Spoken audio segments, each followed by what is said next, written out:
السلام علیکم. سب سے پہلے تو سر نے ایک بات کی تھی، انہوں نے 95% خواتین کو جاہل کہا. اس کے لیے میں چاہوں گی کہ معافی مانگے تمام خواتین سے. سب سے پہلے آج سے پہلے آپ نے طاغوت کا لفظ سنا ہوتا؟ نہیں، میں نے آپ سے ہی بہت دفعہ 200-300 دفعہ سن لیا. آج آپ کو طاغوت کا پتہ چلے جو اسلام کا سب سے بڑا گناہ ہے. میں سوال کیا تھا، اس پہ بھی جواب دیں اور آپ معافی بھی مانگیں. ازوا، میں معافی اس لیے مانگتا ہوں آپ سے کہ میری بچی جاہل ہے. بچیاں جاہل ہیں. آپ اپنی اس انا بات کا میں مسئلہ قوم سے بنا معافی لیں. مانگتا ہوں کیونکہ ہر باپ کو ذمہ ایسے لیتے ہوتے ہیں اسلام میں کہ میں ساحل عدیم ذمہ دار ہے کہ لاہور میں بیٹھی ہوئی بندی کو 20+ عمر ہوگی آپ کی، طاغوت کا لفظ کرے تو مسئلہ. بہرحال اس وقت کا سارا عالم انسانی بشمول عالم اسلامی کے طاغوت کی گرفت میں ہے، اور یہ طاغوت اصل میں دجالیت ہے. السلام علیکم دوستو، میرا نام ہے حسنین علی اور آپ دیکھ رہے ہیں پروفیسر ٹی وی. اگر میری طرح آپ بھی سوشل میڈیا یوزر ہیں تو یقیناً آپ کی موبائل سکرین پر یہ ویڈیو یا اس سے متعلق کوئی نہ کوئی میم ضرور گزری ہوگی،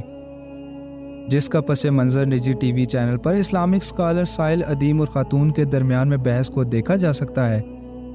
جس میں خاتون ساحل عدیم سے اپنے ملک کی 95% خواتین کو جاہل کہنے پر معافی مانگنے کو کہہ رہی ہیں،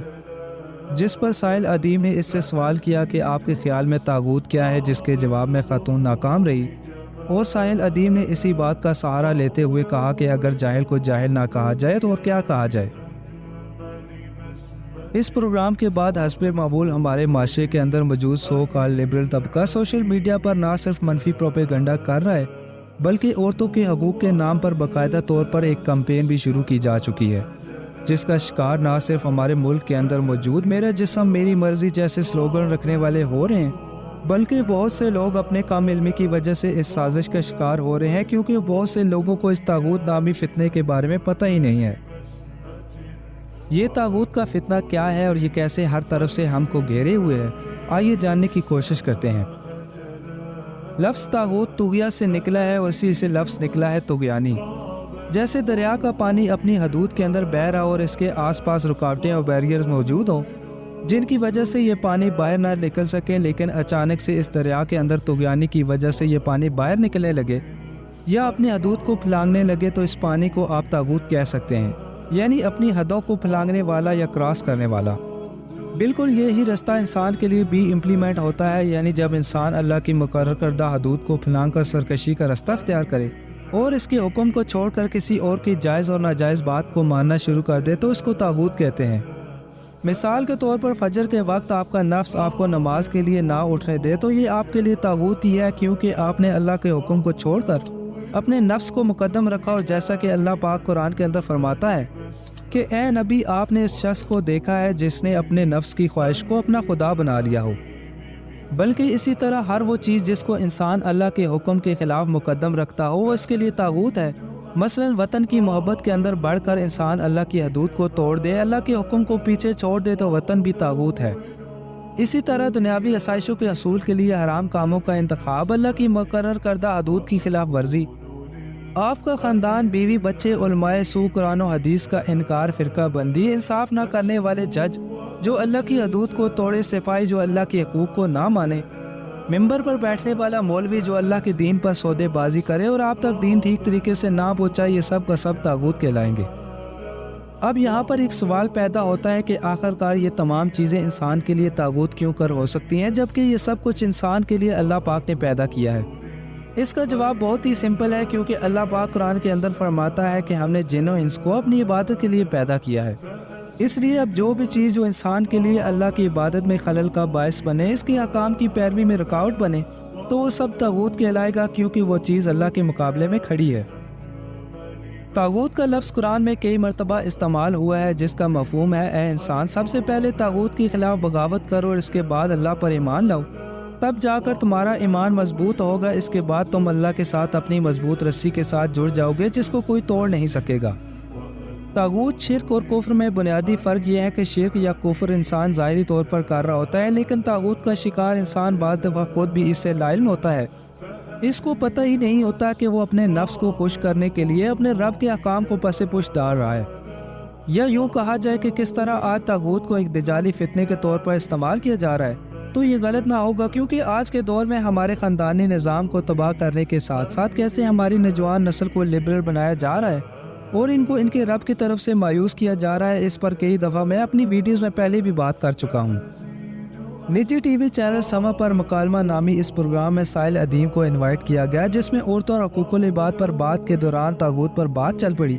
جس پر آڈینس میں موجود ایک خاتون نے سائل ادیم سے کہا کہ آپ اس بات پر معافی مانگے کہ آپ نے ہمارے ملک کی 95% خواتین کو جاہل کہا ہے، جس پر سائل ادیم نے جواب دیا کہ کسی بات پر لا علمی کی وجہ سے ایک شخص کو جاہل نہ کہوں تو اور کیا کہوں، جس کے بعد سوشل میڈیا پر سائل ادیم کی اس بات کو لے کر کافی تنقید بھی کی جا رہی ہے کہ سائل ادیم کو اپنے رویے پر غور کرنا چاہیے، مگر لوجیکلی دیکھا جائے تو اس میں کچھ غلط بھی نہیں، کیونکہ آج کے دور میں ہمارے معاشرے میں موجود خواتین کو اپنے اصل مقام کا پتہ ہی نہیں ہے۔ افسوس ویسٹرن لبرل معاشرے سے متاثر عورت میرا جسم میری مرضی کا نعرہ تو لگا رہی ہے، مگر اس کو اس بات کا اندازہ تک نہیں ہے کہ کس خطرناک حد تک وہ طاغوت کا شکار ہو چکی ہے۔ عورتوں کے حقوق پر بات کرتے ہوئے سائل ادیم یہی کہنا چاہ رہے تھے کہ آج ہمارے معاشرے کی عورتیں اگر آج ایسے پوچھا جائے تو 95% عورتوں کو طاغوت کا مطلب ہی نہیں پتہ ہوگا، یعنی وہ اس معاملے میں بالکل جاہل ہیں، اور یہ بہت ہی خطرناک صورتحال ہے، کیونکہ وہ اللہ کے حکم کو چھوڑ کر اپنے نفس اور لبرل معاشرے کو اندھا دھند فالو کر رہی ہیں اور اپنی آنے والی نسلوں کو بھی اسی طرح تیار کریں گی۔ افسوس آج فیمنزم ان عورتوں کے اندر کوٹ کوٹ کر بھرا جا رہا ہے۔ ظاہر ہے جس عورت کو یہ پتہ ہی نہیں ہوگا کہ یہ فیمنزم اور لبرل معاشرہ اس کے لیے طاغوت ہے، تو وہ اپنے آنے والی نسلوں کی تربیت کیسے کر پائے گی؟ اسے ڈریسنگ کا، میک اپ کا، میرا جسم میری مرضی جیسے نعرے لگانے کا، ٹک ٹاک پر اپنی نمائش کر کے فین فالوئنگ حاصل کرنے کا تو پتہ ہے، لیکن اسلام کے بارے میں اسے کچھ نہیں پتہ۔ اسلام کے بارے میں یہ عورت بالکل لا علم ہے۔ جب ایک عورت کو یہ پتہ ہی نہیں ہوگا کہ اس کے لیے یہ طاغوت ہے کیا، تو وہ اس سے کیسے کر بچ سکے گی؟